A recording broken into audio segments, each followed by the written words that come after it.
항공모함 전단 1개가 하루에 소모하는 군수 물자는 대부분의 군대가 일주일 동안 이동시키면 양보다 많습니다. 1만 7천 끼의 식사, 수십만 갤런의 항공유, 그리고 끊임없는 보급, 수리, 조정이 수천 마일에 걸친 바다 위에서 이루어집니다. 그리고 이것은 단지 한 개의 전단을 작동 상태로 유지하는 데 불과합니다. 이것이 대부분의 사람들이 미국에 대해 놓치는 부분입니다. 5천 마일이나 되는 넓은 바다는 아무리 강해도 개의치 않습니다. 미국에 압력을 가하려 했던 모든 제국들은 똑같은 가정을 하게 됐습니다. 힘이 결과를 결정한다는 것이죠. 하지만 그들은 힘보다 훨씬 오래된 것, 바로 지리와 충돌하게 됩니다. 하지만 미국이 군대를 갖기 전에도 이미 방어 체계를 가지고 있었습니다. 2개의 대양, 자급자족이 가능한 대륙, 그리고 피해를 주기 전에 압력을 흡수하는 지도를 가지고 있었죠. 그리고 50년 동안 그 체계를 깨려는 모든 시도는 실패했습니다. 정치인들은 그것과 협상할 수 없습니다. 그것이 한계를 규정합니다. 그리고 바로 그 지점에서 중동의 야망이 벽에 부딪히게 됩니다. 이 모든 것은 석유, 요충지, 그리고 대리군에 달려 있습니다. 이 지역 해군은 연안 해역과 좁은 해협에서의 단거리 교전에 맞춰져 있습니다. 이런 환경에서는 이러한 무기들이 치명적이지만 대서양 한가운데에서는 사실상 쓸모가 없습니다. 함정이 육상 항공 지원을 벗어나는 순간 그들은 전장에 들어가는 것이 아닙니다. 그들은 미 해군이 늘 안방 같은 우위를 점하는 구역에 들어가는 것입니다. 이 현실은 1980년대 유조선 전쟁 동안 시험대에 올랐습니다.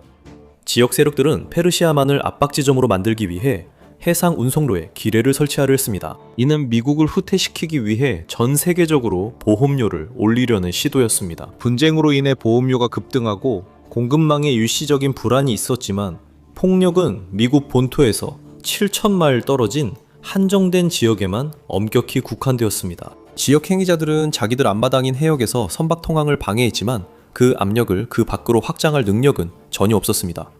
미군은 걸프 지역에서 교통 흐름을 유지했고 미국 내륙은 완전히 영향권 밖에 있었습니다. 이 분쟁은 한 가지 사실을 입증했습니다. 중동의 해군력은 지역적입니다. 그들은 걸프를 위험하게 만들 수 있지만 대서양과 태평양은요? 손댈 수 없습니다. 오늘날 그 완충지대는 더욱 강력해졌고 기습을 점점 더 어렵게 만드는 기술로 보강되었습니다. 하지만 힘만이 바다를 건너는 것은 아닙니다. 간격이 3,000마일이나 될 때는 기습의 요소가 없습니다. 바다는 그 거리 자체를 영구적인 방어막으로 바꿔줍니다. 하지만 바다도 요새의 일부일 뿐입니다. 진정한 방어의 핵심을 찾으려면 더 내륙 깊숙이 들어가야 합니다. 하지만 미국을 공격하는 데 있어서 가장 명확한 약점은 사실 군사적인 것이 아니라 에너지입니다. 전 세계 석유의 5분의 1, 이 한 곳의 병목 지점을 통과합니다. 호르무즈 해역, 많이 들어보셨을 겁니다. 이곳이 봉쇄되면 단순히 공급만 차단되는 게 아닙니다. 이것은 전 세계 시스템에 충격을 줍니다. 하지만 그 충격은 목표뿐 아니라 전체에 영향을 미칩니다. 가격은 전 세계적으로 오르며 특히 유럽과 아시아 수입 의존 국가들이 큰 타격을 받습니다. 하지만 미국은 20년 전 에는 없었던 안전 여력을 갖추고 있습니다. 미국의 정유 시설과 미국 내 생산량이 완벽하게 일치하지는 않지만 워싱턴은 본질적으로 언제든지 빠져나올 수 있는 글로벌 에너지 순환 구조를 만들었고 그 안에 경쟁국들은 여전히 갇혀 있습니다. 그 시스템의 양쪽 끝을 모두 쥐고 있기 때문에 미국은 어떤 지역 세력도 따라할 수 없는 가격 협상력을 갖게 됩니다. 석유가 있다면 글로벌 시장에 팔 수 있습니다. 하지만 이제 미국은 중동의 공급이 끊기더라도 스스로를 유지할 수 있는 물리적 파이프라인과 저장 능력을 갖추고 있습니다. 미국은 또한 대량의 천연가스를 생산하며 이 천연가스는 액화되어 운송될 수 있습니다. 위기 상황에서는 이것이 미국에 추가적인 영향력을 제공하며 동맹국들을 위한 완충 역할을 할 수 있는 자원이 됩니다. 다른 나라들이 전력을 유지하기 위해 분주하게 움직이는 동안 미국은 생산량을 늘려 공급을 안정시킬 수 있습니다. 이 시스템이 한때 미국을 어떻게 위협했는지 가장 명확하게 보여주는 예는 1973년 오일 쇼크입니다. 당시 유가는 거의 하룻밤 사이에 3달러에서 12달러로 급등했습니다. 이에 대한 대응책은 셰일, 저장시설, 그리고 공급망 다변화였습니다. 취약점이 곧 인프라로 바뀐 것입니다.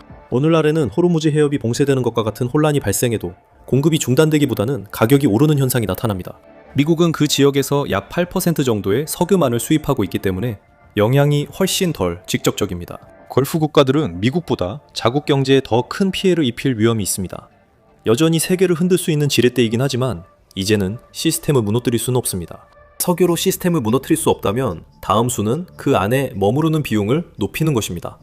직접적인 충돌이 실패하자 전략이 바뀌게 됩니다. 중동에서 초강대국과 싸울 때 가장 흔히 쓰이는 도구는 거대한 군대나 장거리 미사일이 아닙니다. 바로 간접적인 압박, 대리전입니다. 헤즈볼라, 하마스, 후티, 민병대들. 국가들은 지역 정부와 분리된 소규모 집단에 자금과 무기를 지원함으로써 불균형한 싸움을 만들어냅니다. 이 전략은 더 강한 군대와의 직접적인 전쟁을 피하면서 천천히 지속적으로 출혈을 일으키기 위한 것입니다. 이 집단들은 선박을 멈추거나 군사기지를 공격할 수 있지만 미국을 무찌르려는 게 아니라 지치게 하려는 것입니다. 값싼 드론, 급조한 공격, 그리고 끊임없는 마찰로 어떤 분쟁이든 비용이 많이 들게 만듭니다. 값싼 드론 한 대가 미 해군 함정에서 발사된 수백만 달러짜리 미사일에 의해 격추될 때마다 그 계산은 대리 세력에게 유리하게 작용합니다. 이것은 방어를 비용이 많이 드는 소모전으로 만듭니다. 그들은 주둔 비용을 높일 수 있습니다. 1983년 베이루트 병영 공격 당시 현지 단체가 트럭 폭탄을 이용해 241명의 미군을 살해했습니다. 그들은 일반적인 보안선을 몰래 통과해 목표물에 대량의 사상자를 냈을 수 있다는 것을 증명했습니다. 미국은 끔찍한 인명피해를 입었고 군대는 레바논의 그 지역에서 철수할 수밖에 없었습니다. 하지만 좀 더 자세히 들여다보면 그 공격은 전략적인 한계점을 드러냈습니다. 소수 집단의 힘이 단순히 한계에 부딪히는 지점이었습니다. 그 승리는 단지 국지적인 것이었습니다. 미국의 힘이 무너진 것은 아니었습니다. 그 여파가 미국 본토까지 이어지지도 않았습니다. 그리고 그것이 미국이 세계 어디에서든 자신의 힘을 사용하는 것을 막지도 못했습니다. 그 공격은 대리 세력이 주변부를 공격할 수는 있지만 핵심을 건드릴 수는 없다는 것을 증명했습니다. 그 이야기는 그 이후로 변하지 않았습니다. 영토에 도달할 수 없고 압박을 지속할 수 없다면 마지막 선택지는 바로 그 체제 자체를 겨냥하는 것입니다. 미국 경제 자체에는 거대한 방어막이 깔려 있습니다. 세계의 대부분 주요 강대국들은 특화되어 있어서 쉽게 무너뜨릴 수 있습니다. 그들은 필요한 거의 모든 것을 다른 나라에서 사와야 하거나 아니면 자신들이 만든 모든 것을 팔아서 국가를 겨우 굴러가게 해야 합니다. 미국 경제는 다릅니다. 미국 경제는 대부분 스스로를 먹여 살리는 거대한 순환 구조처럼 작동합니다. 만약 오늘 중동과의 무역이 중단된다면 주식시장에 큰 혼란이 일어나겠지만 그것만으로는 미국의 핵심을 무너뜨리기에는 부족할 것입니다. 이 방패에서 가장 강력한 부분은 전 세계 자금이 연결되어 있는 방식입니다. 미국 달러가 세계 통화이기 때문에 연방준비제도와 미국 재무부는 거의 모든 국가 간 거래의 중간에 자리하게 됩니다. 이것은 미국의 국경을 훨씬 넘어서는 디지털 영향력을 제공합니다. 원한다면 문제를 일으키려는 어떤 단체나 국가의 자금줄을 차단할 수 있습니다. 그리고 이 디지털 방패의 힘은 2012년에 분명하게 드러났습니다. 미국과 유럽의 압력 이후 은행들이 소통에 사용하는 네트워크인 스위프트 시스템이 여러 주요 이란 은행들을 차단했습니다. 해군도 미사일도 필요 없었습니다. 그것은 전 세계 금융 시스템에서의 디지털 배제였습니다. 그 영향은 즉각적이고 심각했으며 이란이 국제적으로 자금을 이동시키는 능력을 제한하고 자국 경제에 대한 압박을 더욱 강화했습니다. 이란의 석유 수출은 1년 만에 약 40% 급감하여 수십 년 만에 최저 수준에 도달했습니다. 리야드, 아부다비 등 걸프 국가 해외은행들은 미국 달러 자산을 수조 달러어치 보유하고 있습니다. 이러한 달러가 관련된 모든 거래는 결국 미국의 금융 인프라를 통해 결제됩니다. 워싱턴이 돈이 흐르는 파이프를 구축한 것입니다. 이 모든 거래가 결국 미국의 결제 시스템이나 CHIPS를 거쳐야 하기 때문에 미국은 사실상 지역단체의 자금을 지원하는 데 사용되는 돈줄을 끊을 권한을 쥐고 있는 셈입니다. 중동의 어떤 나라가 달러에 영향을 주려고 해도 결국 자기 나라의 저축 가치만 떨어뜨리게 됩니다. 이건 마치 양쪽 모두가 다칠 수 있는 금융 대치 상황이지만 미국만이 방아쇠를 쥐고 있는 것과 같습니다. 돈은 강력한 무기이지만 적이 한 번의 클릭으로 당신의 은행 계좌를 차단할 수 있다면 아무 소용이 없습니다. 2026년 11월부터 스위프트 시스템은 국제 송금에 대해 훨씬 더 자세하고 구조화된 정보를 요구하게 됩니다. 이로 인해 숨겨진 네트워크가 미국 재무부에 들키지 않고 자금을 이동시키는 것이 더욱 어려워집니다. 그리고 미국이 세계에서 가장 깊은 금융시장을 보유하고 있기 때문에 압력이 시스템을 무너뜨리지 않습니다. 그저 흡수될 뿐입니다. 더 작은 경제가 타격을 받으면 통화가 붕괴됩니다. 하지만 미국이 타격을 받으면 자금 흐름이 단지 다른 경로로 바뀌고 돈을 숨기려는 사람들이 드러나게 됩니다. 중동 국가가 미국의 타격을 줄여 미국 국채를 대량 매도하면 유동성 함정에 빠질 것입니다.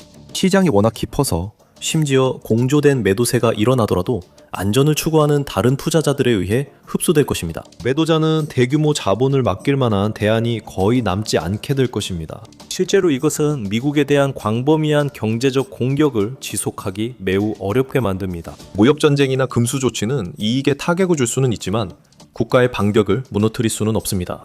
그럼에도 불구하고 이 방패는 서서히 가해지는 압박에 놓여 있습니다. 다른 나라들은 스위프트를 우회하기 위해 자체 시스템을 구축하려 하고 있습니다. 그들은 달러의 힘을 시험하고 있습니다. 하지만 경제적 압력은 시스템의 한 층에 불과합니다. 미국 중서부의 거대한 농장들은 온 나라를 먹여 살릴 만큼의 식량을 생산하고 남는 잉여분은 전 세계로 수출합니다. 미국의 거대한 하천망은 국가 방어에 두 번째 장벽을 더합니다. 항구가 사라지더라도 내륙은 무너지지 않습니다. 단지 경로를 바꿀 뿐입니다. 미시시피 강의 한 척의 바지선은 15대의 호퍼 하차, 나 60, 70대의 대형 트럭과 맞먹는 화물을 실을 수 있습니다. 하지만 진짜 중요한 점은 수용력이 아니라 연속성입니다. 이러한 내륙 수로들은 모든 해안 항구가 폐쇄되더라도 국가가 공급망을 유지할 수 있게 해줍니다. 내륙 지역은 외국 해군이 쉽게 막을 수 없는 내부 경로로 물류를 돌릴 수 있습니다. 혼란이 생겨도 흡수할 수 있지만 다른 나라는 무역이 해안에서 멈추는 걸 보게 됩니다. 이것은 더 나은 종자, 관계, 그리고 산업농업에 수십 년간 투자한 결과입니다. 바다는 침략을 어렵게 만듭니다. 내륙강은 운송비를 낮춥니다. 미국은 에너지를 자체 생산하며 식량도 소비보다 더 많이 재배합니다. 그리고 금융 측면에서 미국은 세계 자본시장의 중심에 위치해 있습니다. 중동의 지역 행위자들이 혼란을 일으킬 수는 있지만 그들은 구조적으로 회복력이 강한 지리적 환경을 상대로 움직이고 있습니다. 여기는 기본적으로 요새와 같으며 외부 압력과 상관없이 계속 작동하도록 만들어진 대륙입니다. 하지만 이렇게 안정적인 시스템조차도 균열이 생기기 시작할 수 있습니다. 기술이 변화함에 따라 벽의 틈이 드러나기 시작하고 있습니다. 극초음속 미사일은 너무 빨라 바다가 더 좁게 느껴집니다. 미국이 방어 시스템을 강화하고 있는 동안 러시아는 이미 전투에서 이러한 무기를 시연했으며 중국도 이를 집중적으로 시험하고 있습니다. 이 미사일들은 하늘 높이 예측 가능한 포물선을 그리며 날아가는 게 아니라 지평선을 스치듯 날아갑니다. 한때 미국에 몇 분의 경고 시간을 주던 여유가 이제는 몇 초밖에 주지 않습니다. 하지만 극초음속 무기조차도 가장 파괴적인 변화는 아닙니다. 값싼 드론 군집이야말로 그렇습니다. 이제 한 명의 조종사가 수백 대의 저렴한 드론을 배치해 근접 방어 체계를 압도할 수 있습니다. 그 드론들이 정교해서가 아니라 단지 수가 많기 때문입니다. 후티 반군은 2023년과 2024년에 이 개념의 치명적인 계산법을 보여주었습니다. 그들은 드론과 미사일을 파도처럼 발사해 홍해의 선박을 공격했습니다. 미 해군은 수천 달러짜리 표적을 막기 위해 수백만 달러짜리 요격 미사일을 사용할 수밖에 없었습니다. 요격 한 번마다 파괴하는 드론보다 더 많은 비용이 듭니다.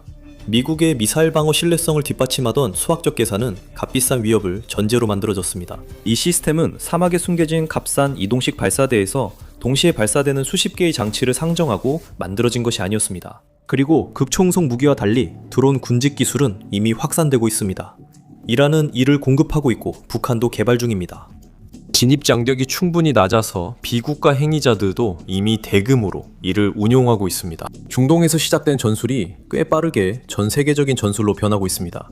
그리고 사이버 공격은 바다로 막을 수 있는 것이 아닙니다. 사이버 공격은 배나 비행기가 없어도 전력남을 타격할 수 있습니다. 그리고 사이버 위협의 물리적 형태는 방어하기가 훨씬 더 어렵습니다. 국제 데이터, 금융거래, 군사통신, 그리고 정보교신의 95%가 해저 광섬유 케이블을 통해 이동합니다. 이런 해저 케이블은 대략 400개 정도가 바닷속을 가로지르고 있는데 대부분 감시되지 않고 방어하기 어렵고 절단하기는 쉽습니다. 러시아는 이미 케이블 경로 근처에 잠수함을 배치한 것이 적발된 바 있습니다. 조직적으로 케이블을 절단하는 작전은 미국 해안까지 침투할 필요도 없습니다. 금융 시스템이 작동하도록 하는 연결만 끊으면 됩니다. 달러의 힘은 그것을 전달하는 인프라에 달려 있습니다. 그 인프라는 아무런 경비도 없이 바다 밑바닥에 놓여 있습니다. 그리고 다른 강대국들이 미국 달러에서 천천히 멀어지는 움직임은 오랫동안 미국을 보호해온 금융 인프라를 시험하는 것입니다. 중국, 러시아, 그리고 걸프 국가들은 스위프트를 완전히 우회하기 위해 설계된 결제 시스템을 구축하고 있습니다. 사우디아라비아는 이미 달러가 아닌 화폐로 석유 대금을 받은 적이 있습니다. 달러의 지배력은 결코 자연의 법칙이 아니었습니다. 그것은 미국의 힘과 대안의 부재로 인한 결과였습니다. 그리고 지금은 그 대안들이 만들어지고 있습니다. 천천히, 신중하게, 그리고 그 시간 범위는 수십 년 단위입니다. 바로 그렇기 때문에 이 소식이 헤드라인을 장식하지 않는 것입니다. 이런 위협들은 똑같이 보이지 않습니다. 어떤 것은 기술적이고 어떤 것은 물리적이지만 이들은 한 가지 공통점을 가지고 있습니다. 그 어떤 것도 피해를 주기 위해 멀리 건너올 필요가 없습니다. 에너지가 문제였을 때는 셰일 자원을 활용했고 무역이 문제였을 때는 공급망을 옮겼습니다. 그런 시스템은 직접적으로 무너뜨릴 수 없습니다. 그게 다른 무언가로 바뀔 때까지 기다리는 겁니다. 중동도 모든 적들이 부딪히는 같은 벽에 부딪혔습니다. 그것은 미국의 힘이 아니라 미국의 지리입니다. 그것은 협상의 대상이 아닙니다. 함께 해주셔서 감사합니다. 영상이 마음에 드셨길 바랍니다. 이런 영상을 더 보고 싶으시다면 구독과 알림 설정을 부탁드립니다. 정말 큰 도움이 됩니다. 다시 한번 감사드리며 다음 맵팩에서 뵙겠습니다.